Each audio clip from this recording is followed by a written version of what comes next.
Hello students, this is Assistance on Socratic Seminar Text B. You have obviously found the audio file, and as the instructions tell you, instead of numbering the paragraphs to mark up the text, I put them into sections because there are just too many paragraphs. So follow along with the laser pointer as I read. Missouri lawmakers seek to restrict cell phone use in high schools statewide. State representatives argue their bills would give school districts say in crafting a cell phone policy that may be required or recommended by the state. And this is an article by Annalise Hanshaw, and it's very recent, February 5th, 2025. Section 1. Missouri lawmakers are hoping to reduce cell phone usage in schools with bipartisan legislation, and bipartisan means it has support from both the Republicans and Democrats. That's what bipartisan means. Legislation that would require school districts make a policy restricting mobile devices during instructional time.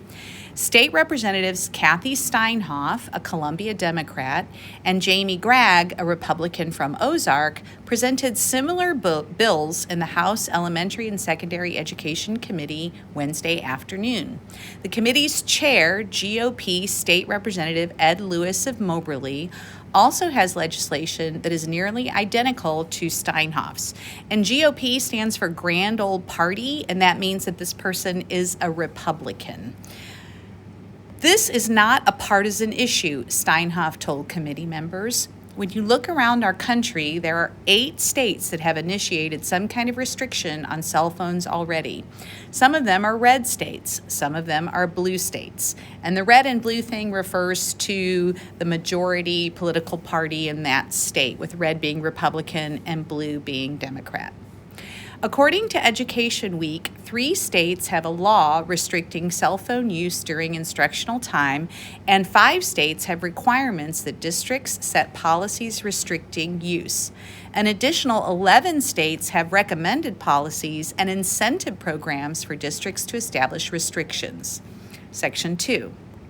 Steinhoff and Gregg plan to combine their bills into a version that recommends or requires school districts to set policies prohibiting cell phone use during instructional hours while allowing exceptions, like for students who use a mobile device for health reasons.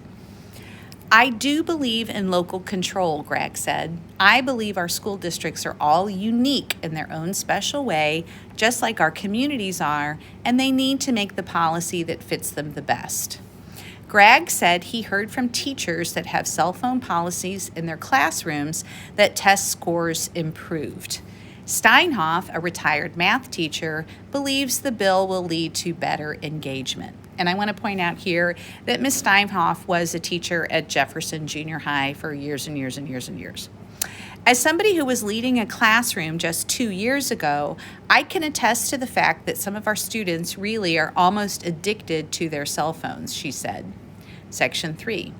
Administrators from the Cape Girardeau School District told committee members they established a zero-tolerance policy for cell phones in high schools in 2024.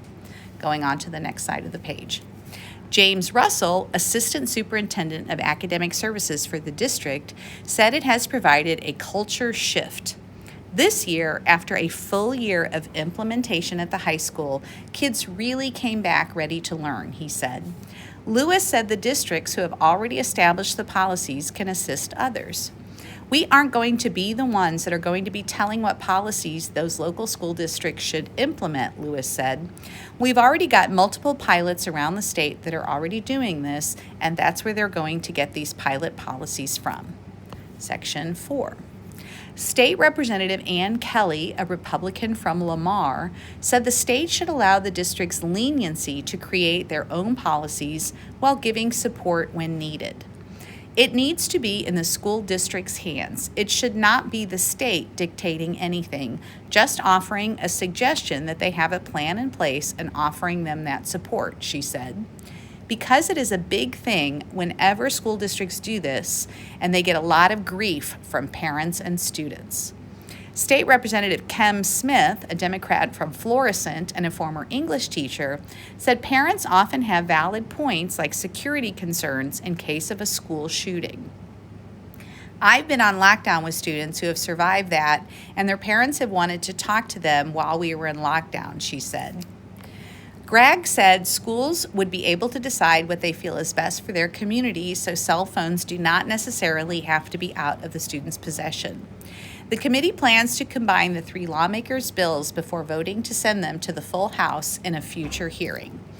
And right here at the bottom, I have included the text from Senate Bill 1481. So when you see SB, that means Senate Bill number 1481. And this is what it says. This act requires all public school districts and public charter schools to promulgate a written policy regarding student possession and use of cellular phones by July 1st, 2025. Such a policy shall address the possession of cellular phones on school property or at school functions and the use of cellular phones during instructional time.